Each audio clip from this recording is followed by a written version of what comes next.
From Lagos, Nigeria, this is News Central. I'm Felicity Ezewike. The top stories tonight. Governors of People's Democratic Party meet in Asaba over internal crisis, call on federal government to review economic policies. Police Service Commission approves immediate retirement of senior officers above 60. DR Congo minister accuses Rwanda of attempt to orchestrate regime change. In business, South African power cuts return after 10 months of uninterrupted supply. And in sports, Nigeria's under-19 cricket team gets heroes welcome following historic feat at the Women's T20 World Cup.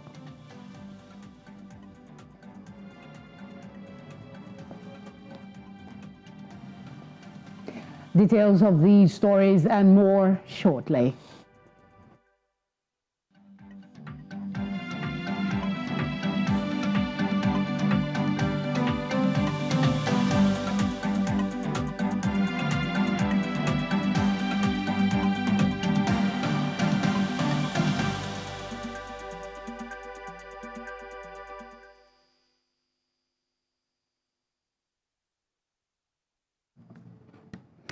Thank you for staying with us.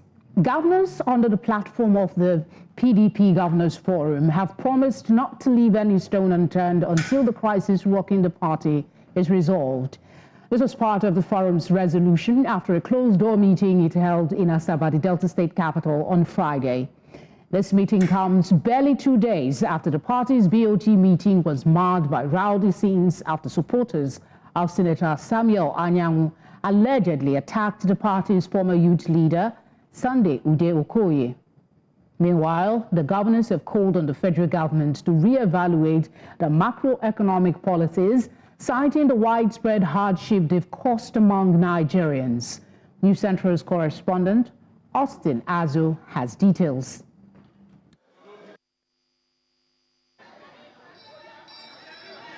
The PDP Governors Forum meeting at the Government House Asaba, Delta State capital, stressed the recent political developments in the main opposition party in Nigeria, as well as chart a way forward for the party in the coming days. The forum, led by its chairman and governor of Kogi State, Bala Mohammed, insists on a closed-door meeting. At the end of the meeting, chairman of the forum, Bala Mohammed, accompanied by the 11th other governors, read the communique. The forum employed the occasion to review the performance of member states in particular and the state of the nation in general, as well as developments in the party at the end of 2024. One of the resolutions is how the party intends to restore peace and unity among its members. The forum noted with delight the ongoing efforts at resolving the crisis in the National Working Committee, NWC, on the position of the National Secretary, and has reaffirmed its support for the subsisting court judgment on the matter. Consequently, the forum advised the NWC to set up the machinery for the effective implementation of the Court of Appeals. While enjoining Nigerians not to despair in the face of the prevailing hardship, the forum says the main opposition party remains committed to returning the country to its glorious era. The meeting noted the macroeconomic policies of the federal government that have inflicted hardship and pain on the polity. Therefore, the forum called the federal government to either revisit or rejig its macroeconomic policies to ameliorate or stop the hardship and pain that they have inflicted on Nigerians, as no meaningful or impactful achievements in the states will be achieved until the harsh policies are addressed. Hoped the resolutions reached by the PDP Governors Forum will make a positive impact in the party in the days ahead. In Asaba for News Central, I'm Austin Azu. In a related development, Senator Ned Nwoko, representing Delta North Senatorial District in the National Assembly, has resigned his membership of the People's Democratic Party, PDP, where he had served as a foundation member since 1999. In a later address to the chairman of PDP Ward 8 in Anyocha North local government area and dated 30th January 2025, Senator Woko cited deep divisions which had made it increasingly difficult to foster unity and advance the collective interests of the people as one of the reasons for leaving the party. Ned Woko's resignation from the PDP implies that the party in Delta State no longer has a 7th senator at the National Assembly. Nigeria's Police Service Commission has approved the immediate retirement of senior police officers who have served for over 35 years or are above 60 years of age. This is in line with the public service regulations. The decision was made at an extraordinary meeting held on Monday, January 31, 2025, and has been conveyed to the Inspector General of Police for implementation. The move is expected to bring the police force in sync with the larger public service structure. The extraordinary meeting, presided over by PSC Chairman DIG Hashimu Agungu, retired, was attended by key stakeholders, including Justice Adamu Paul, representing the judiciary, and DIG Taiwo Lakanu, retired, representing the police. Mike Ejiofo, former director of the Department of State Services, joins me now to speak on this development and what the decision means for the entire Nigerian police force. Welcome tonight on News Central.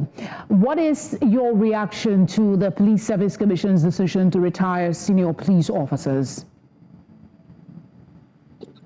Well, thank you for having me. There's a stand law not only in the police, but all over the civil service and public service, that when you attain 60 years or have served 35 years, whichever one comes first should be followed. So I don't see any force about that the Police Service Commission asks people who are due for retirement, either by age or length of service, to leave the service. So nothing unusual about it.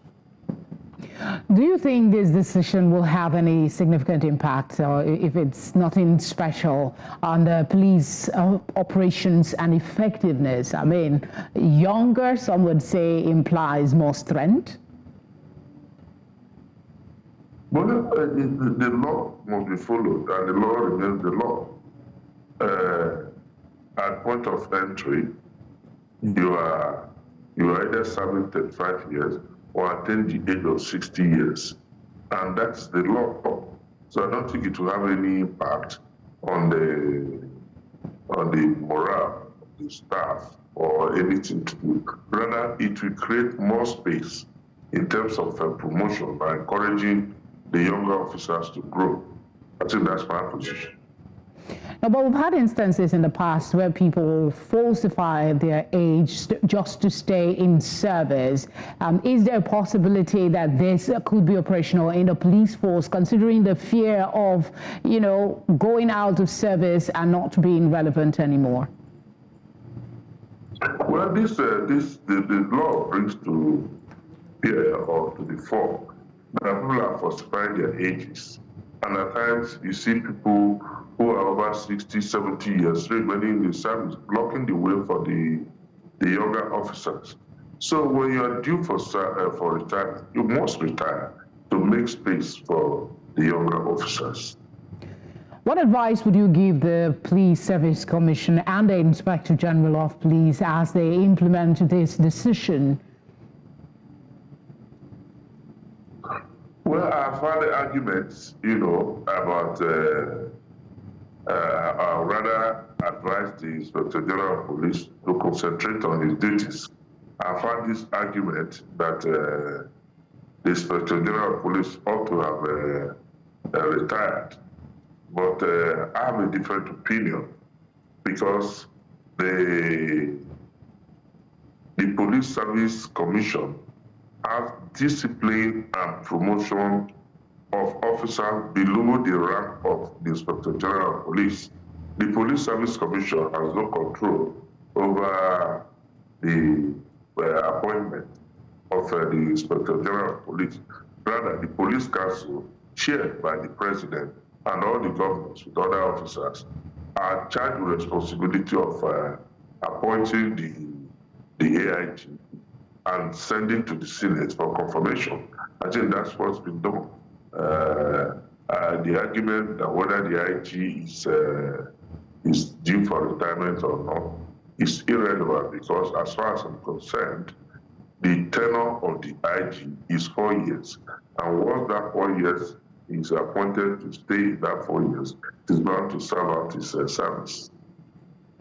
Okay, this part of the question is very important because there was a recent news that a retired police officer was seen still using his uniform to make illegal roadblocks. So what steps or measures could be taken to support the transition of these people who are retiring and give them a soft landing? Yeah, there's one challenge I have. You know, the police, as we speak, is in the pension scheme. I've forgotten the name they call it now, that is in that scheme. The police, in my view, should not be in that pension scheme. Rather, they should go back to the normal scheme where they are entitled to a lot of remunerations. A situation where policemen retire and at the end of the day, they are not paid their entitlements, and not only when they are paid their entitlements, it's paltry sum that cannot even sustain them. And that's why you see, much unfortunately, that such an old man, like you referred to, I saw it on the media, was seen, you know, mounting illegal roadblocks. And that is to tell you that the police is not, the police authorities need to do more in terms of welfare of his retired staff. Not only the retired staff, but also the serving staff. Okay, very important. I second that. Our officers need better welfare. Thank you for speaking with us. Thank you for having me. The news returns after this very short break. Don't go away.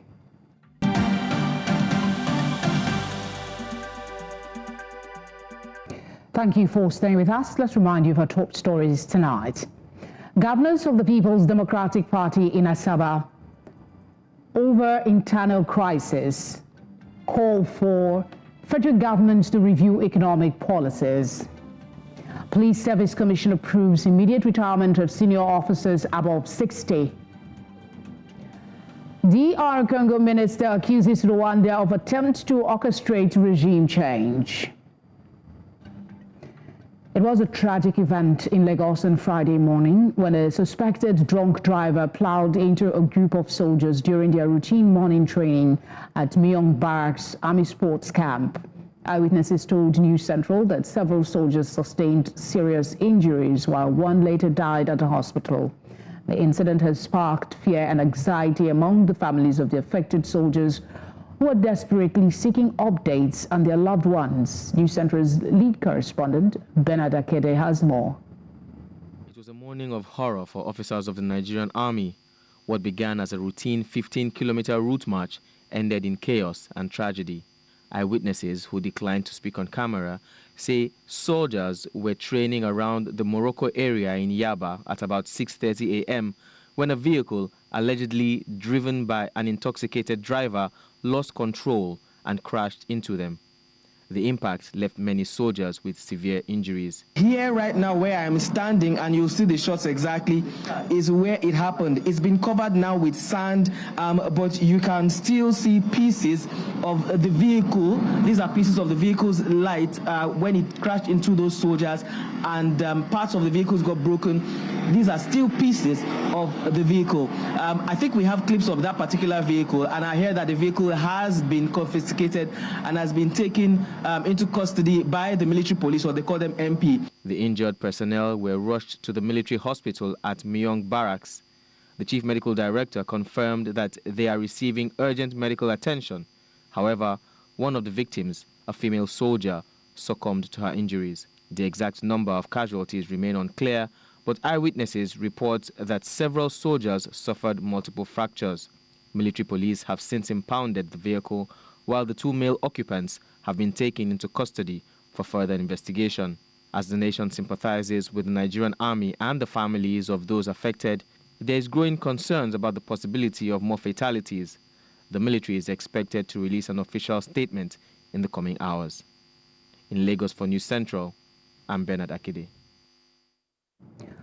The 5th Lake Chad Basin Governors Forum has ended, with leaders of the region resolute in their commitment to defend the region's peace and prosperity.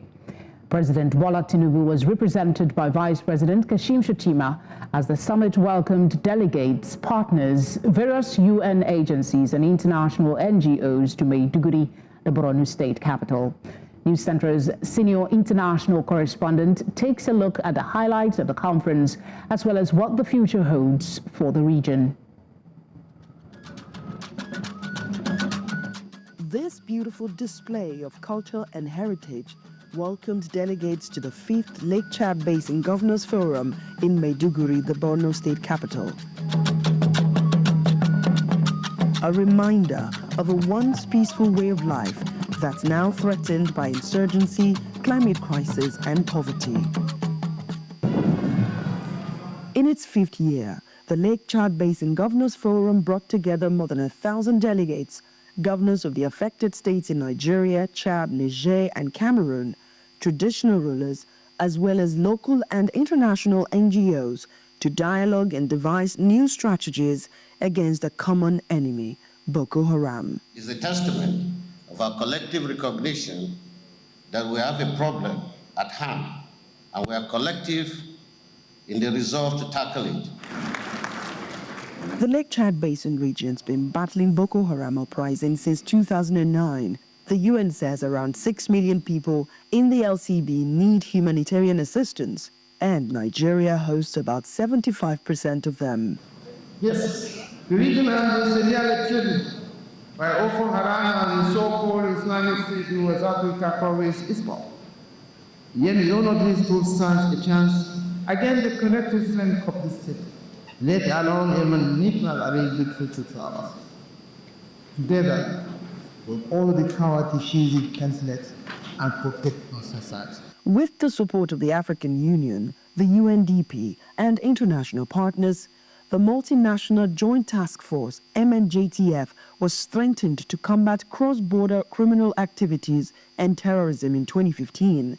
3 years later, the governors developed a regional strategy for stabilization, recovery, and resilience to revive the Lake Chad Basin, restore cross-border trade, and tackle poverty. Apart from the issue of poverty, we still have problem of illiteracy. Are you getting what I'm saying? Social inequality, environmental degradation, increasing infrastructural deficit, amongst others, are some of the factors that are responsible for insecurity in the region. Above all, bad governance, poor governance. These are some of the factors, but you have seen what has happened within 2019 to date. There's tremendous achievement.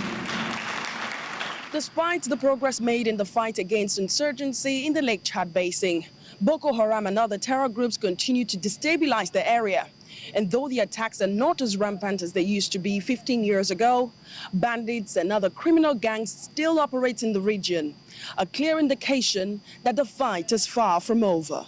To sustain the region's fight against terror, the conference ended with the launch of the Special Multi-Partner Delivery Fund to the tune of 11 million euros. So this forum may be concluding, but our work is far from over. Commitments and partnerships made here today will be translated into tangible progress. The adjusted regional strategy for stabilisation, recovery and resilience of the Boko Haram-affected areas of the Lake Chad Basin is our blueprint for action. Each of these leaders now have their work cut out ahead of their next meeting in Niger, as the people hope to sing songs of victory someday. For News Central, Ajaokuta Josh, Maiduguri.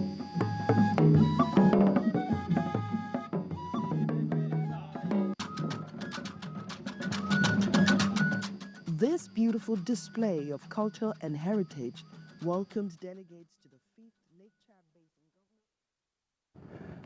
News Central's senior international correspondent, Ajaokuta, who we just listened to her report, joins us now to recap the three-day deliberations. Ajaokuta, are there any real indications that this conference will translate to better security in the region?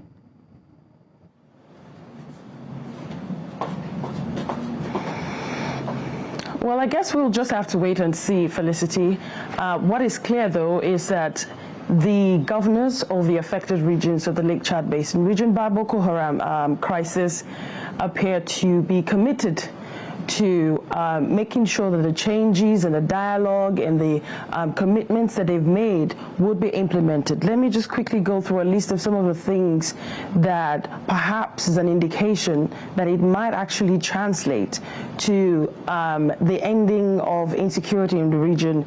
The member states have promised, or shall I say have pledged, to strengthen strategic support to and operational capacity of the multinational joint task force, as well as to invest in transborder security. And that's very important. I am sure you're aware that there are times that we've heard of complaints that some of our soldiers are being asked to go and fight insurgency with next to nothing to do it. So we're hearing of investments in transborder security, and that means that if the MNJTF is strengthened, there would be better manning of the borders, and perhaps that would also deter some of these criminal activities.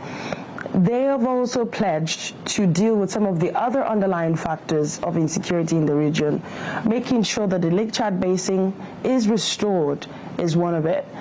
In fact, there are science. It's now a fact that the Lake Chad Basin is doing better than it used to be in terms of water in the basin itself, and of course to deal with illiteracy, to deal with poverty, and to increase education in the area, Felicity. So if all of these are tackled at the same time, hopefully, it will drive down insecurity eventually. I guess that's the big hope. But something very strategic that the governor of Borno State talked about as one of the biggest challenges of the Northeast, and that is bad governance. What does he mean by that? He is a governor. One would think that they would have the solutions.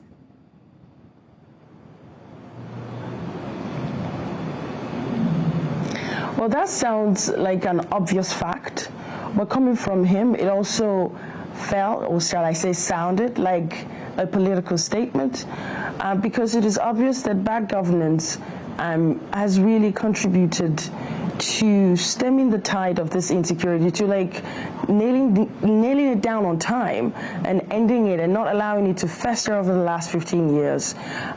So he may be talking more, he may be saying less than we need to hear from him, but he certainly knows something that perhaps is not yet out there.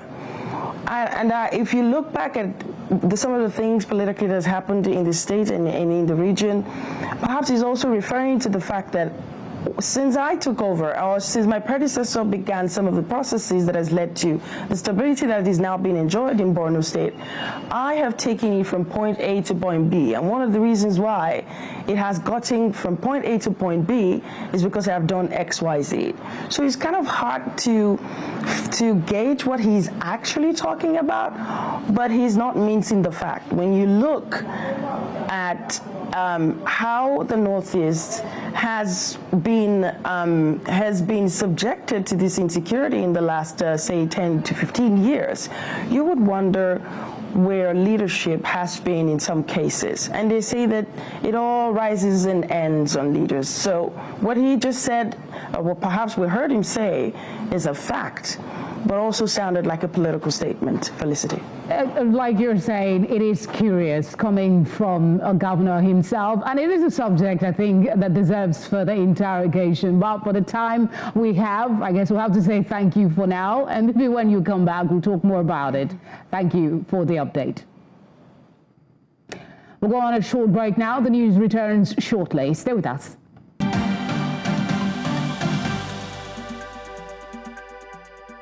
The FCT Police Command has arrested and paraded 31 suspects accused of stealing and vandalizing public infrastructure in the capital. The police say that the suspects, alleged to be complicit in the theft of electrical cables, street lights and manhole covers, are responsible for crippling essential services and endangering public safety. Our correspondent, Idong Joseph, has more on this. It's a growing menace of public infrastructure meant to serve the people is being stolen and sold for quick cash, posing threats to public safety. Unfortunately for these suspects, the long arm of the law has caught up with them and, if found guilty, will face deserving sanctions. Here at the FCT Police Command, security operatives have apprehended several individuals allegedly behind the destruction and theft of public infrastructure within the city. So far, 31 suspects have been arrested, with 16 already charged to court. Charged to court for criminal conspiracy, mischief by injury to public road, navigable channels, and electrical installations, which are punishable by life imprisonment, a fine or both, under Section 332 of the Penal Code. The suspects, now in police custody, were found in possession of manhole covers, cables, iron rods, transformers, generators, and solar panels, among other items, during a raid of scrap yards commonly referred to as Panteka markets within the FCT. Several major Panteka markets raided include Dede Panteka, Kabusa Panteka, Dede Outway Lane Panteka. Zuba Panteka, Impape, Jabi, and Nyanya Panteka. The police said that the operations, which focused on scrapyards where scavengers, known locally as Baban Bola, engaged in their activities, also led to the demolition of makeshift shanties and illegal structures within the city. January 28, demolition exercise along road corridor, Dapi village. Action taken, illegal structures were demolished to reclaim public infrastructures. The police said that the items recovered from the scrap dealers suggest a broader network of buyers and sellers profiting from the destruction and trade of public infrastructure. They urged the residents to speak out, informing security agencies and shun shielding those who buy stolen goods. In Abuja for News Central, I am Idong Joseph. Nigeria's National Petroleum Company Limited has flagged off the construction of 5 mini LNG projects in Ajaokuta, Kogi State. The projects, expected to improve the delivery of gas to the northern region of the country, will boost Nigeria's energy transition drive, creating relevant gas infrastructure and promoting the transition to clean energy. Amadine Uyi has details. With over 206 trillion standard cubic feet of gas, Nigeria is regarded as a gas nation.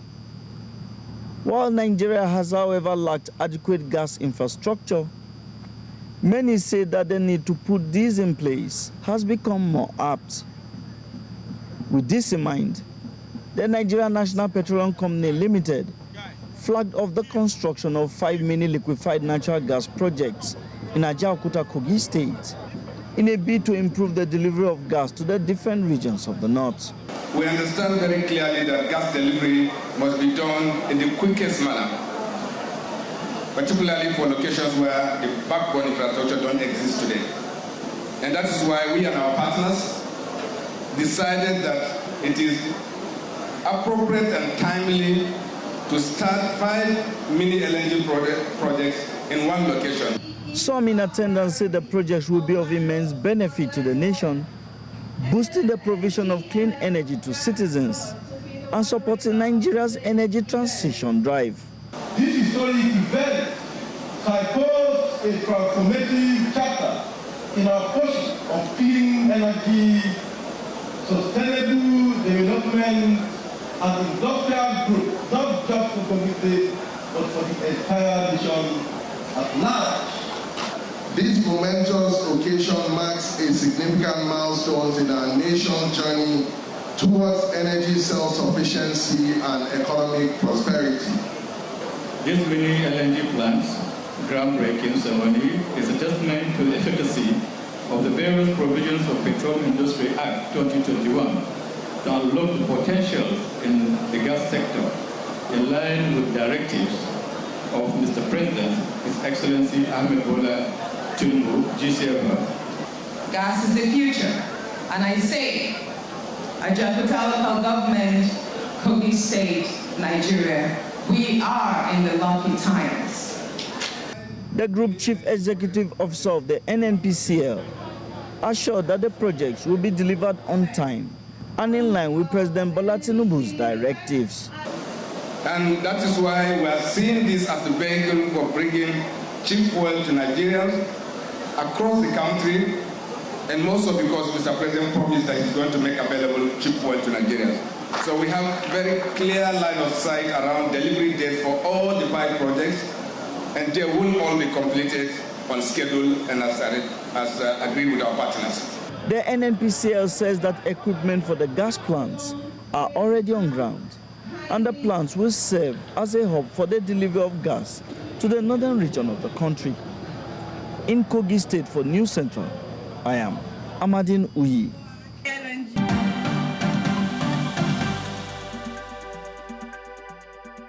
The Foreign Minister of the Democratic Republic of Congo, Teresa Wagner, has accused Rwanda of illegally occupying her country and attempting to orchestrate regime change. Wagner said the world had allowed Rwandan President Paul Kagame decades of impunity and failure to hold him accountable for violating international law. Her comments come after Rwanda-backed M23 rebels captured the eastern Congolese city of Goma and threatened to continue their offensive to the capital, Kinshasa, which is 2,600 kilometers away. Rwanda's government spokeswoman has denied the accusation, saying its troops were only deployed to prevent the conflict spilling over to its territory. Thousands of people have been forced to flee their homes due to the fighting.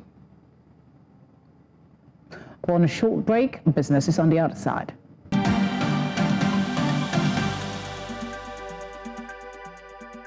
Perpetua is here for some business stories. Perpetua, there is concern in South Africa with the new return to power courts. That's quite interesting, and I must say that it's a sad one for businesses and households, but it's hoped that it does not exceed Sunday, because I remember when they had a lot of the power cuts, load shedding and all of that, it was very bad on businesses and households. We hope this ends on Sunday. But of course, you get the details after this time out. Stay with us.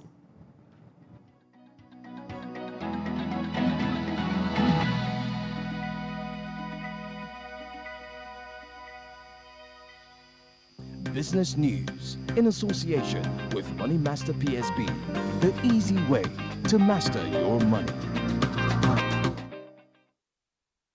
South Africa reintroduced power cuts on Friday after a 10-month reprieve due to breakdowns at Eskom's coal-fired power stations. Energy Minister Hosea Makopa said Eskom had depleted its reserves, forcing stage 3 cuts of up to 3,000 megawatts. The outages lasting through Sunday mark a setback impacting businesses and households across the country. Eskom, expecting its first profit in 8 years, also faces financial strain after regulators awarded it an average tariff increase of 12.7% on Thursday, roughly a third of what it had asked for. The return of blackouts threatens to derail Eskom's recent turnaround efforts and cast a shadow over South Africa's economic growth. The Democratic Republic of Congo and Zambia, which supply over 13% of global copper, are working to secure a share of the lucrative metals trade amid rising demand from AI and green energy. Kogi State miner Gécamines is finalizing a deal with Glencore for 51,000 metric tons of copper from Kamoto Copper Company, aligning with its 25% stake. It already trades nearly 100,000 tons from Tenke Fungurume Mining under a deal with CMOC Group. Meanwhile, the Congolese government seeks greater control over metal sales in state-backed projects as both nations push for more trading influence. To the markets now, all share index closed 24 basis points lower at 104,496.12 points, powering some of the week's gains, but still finishing 0.78% up week on week, indicating a year-to-date return of 1.53%. And now let's take a look at the snapshot. We have it here, 64.7 trillion naira, and of course the all-share index closes 104,496.12, and it's down 24 basis points. And now let's take a look at the sectoral performance. For sectoral performance, we can see the banking index, it's down 115 basis points. The insurance is down 48 basis points. You also have the oil and gas down, but of course, let me just give you a bit of detail. The banking sector dipped 115 basis points as profit-taking hit Stanbic, GTCO, and Access Corporation. That was what dealt the banking sector this heavy blow. And then for insurance, it retreated today, shedding 48 basis points. Oil and gas saw some volatility, shedding 128 basis points too. Now the consumer index led sectoral gains, climbing 78 basis points. And of course, for industrial goods, it had this marginal increase, which is just 8 basis points. Well, that's a wrap on business news tonight. I am Perpetua Fasamipita. Tonight continues.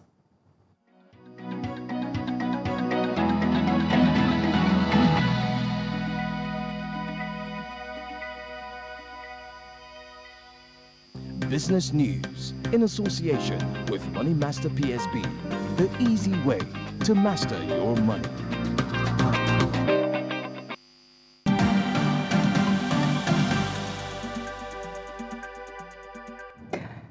Time for sports now. Udoka, the Nigeria Cricket Federation hosted the junior female Yellow Greens to a hero's welcome. It's sure a deserving reception, don't you say? Of course, a deserving reception for the girls because they made history at the Under-19 Women's T20 World Cup. I'll give you more details shortly.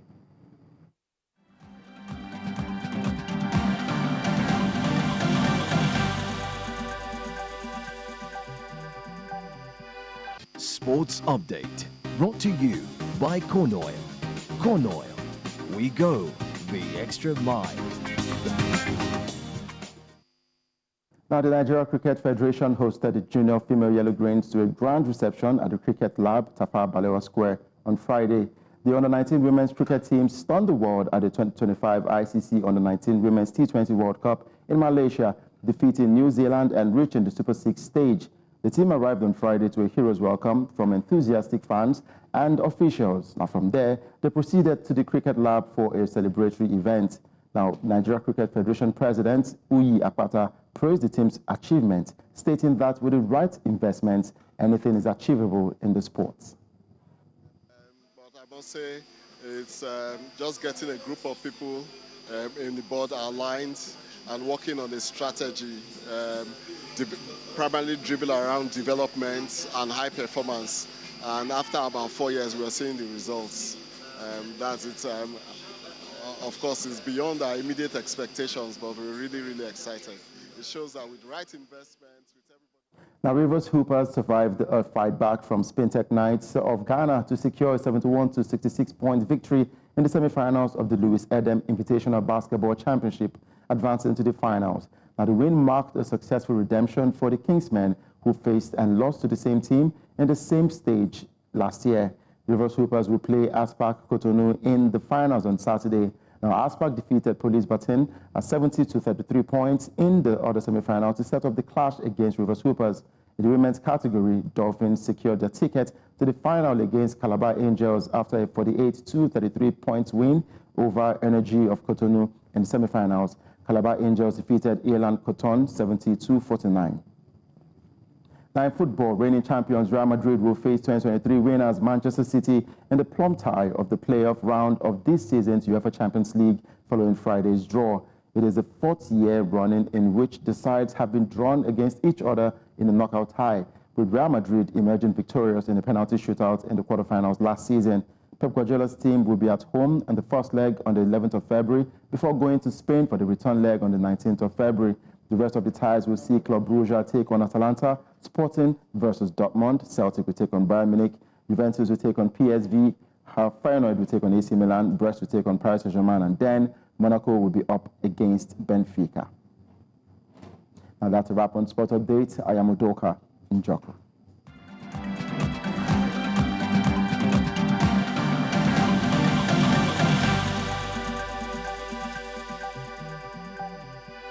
Sports Update, brought to you by Corn Oil. Corn Oil, we go the extra mile.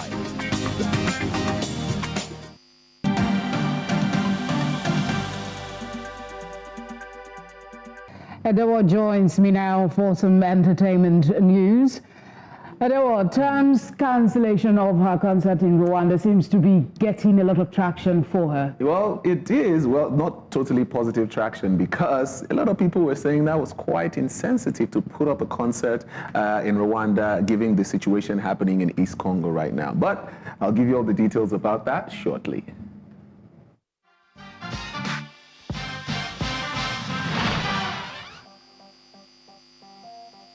Entertainment news in association with Glow Unlimited. All right, Nigerian singer Tems has cancelled her Born in the Wild concert in Rwanda, scheduled for March 22nd, 2025, due to the ongoing conflict in East Congo. Now, the Grammy-winning singer expressed regret on social media, explaining that she was unaware of the situation and Rwanda's involvement when planning the event. She emphasized that she never intended to be insensitive to global issues and apologized to fans who may have been offended. Tems also explained that extended her thoughts to those who have been affected in the conflict and expressing hope for peace during this difficult time. Yes, so Felicity, a lot of people came for her thinking that, okay, she knew about the situation, but she still went ahead to, schedule that concert. Her handlers to say she was not aware. That conflict is not new. Yeah, because so they must have known know. ahead of time. Who knows? It might, like you said, it might not also have been a bad thing if she had gone ahead with it, to give some succor to those who are in the middle of crisis. Well, let's talk about someone who has always been in the news week in, week out. I'm talking about Diddy. Now, the federal prosecutor in New York has expanded their case against Diddy, and it's alleging that his abuse, coercion, and threats spanned 2 decades, from 2004 to 2024. And a new indictment includes additional victims that details of sex trafficking, though no new charges were added to it yet. The indictment mentioned an assault on his ex-girlfriend, Cassie Ventura, and claims Combs paid $100,000 to obtain a video of that incident. And he is accused of using force, coercion, and drugs to manipulate victims into commercial sex acts. Combs, who has pleaded not guilty to racketeering, sex trafficking, and prostitution charges, remains in custody after abandoning his bail request. Now, his lawyer dismissed the charges as flawless, but the trial is still scheduled for May 5th, 2025. So everybody, the expectations are high as regards what the outcome will be. It seems every week in, week out, we see a new conversation about Diddy. To be frank, I'm exhausted from the information that keeps coming. If I weren't in the media, I probably would have muted all the notifications. Just tune up. Well, we'll definitely get to the final update by May 5th to know where we go from there. Well, yeah, I guess so. Yeah, that's all on entertainment tonight.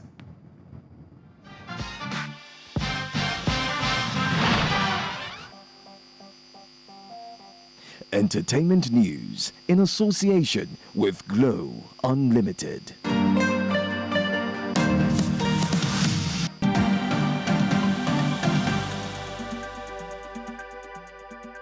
And that's the news tonight. But before we go, a quick recap of our headlines. Governors of the People's Democratic Party meet in Asaba over internal crisis, urge federal government to review economic policies. Police Service Commission approves immediate retirement of senior officers above 60. DR Congo minister accuses Rwanda of attempt to orchestrate regime change. You can catch up on all the latest news by watching News Central live on DSTV channel 422, Star Times channel 274, Avo TV, and on YouTube. As always, thank you for watching. Good night.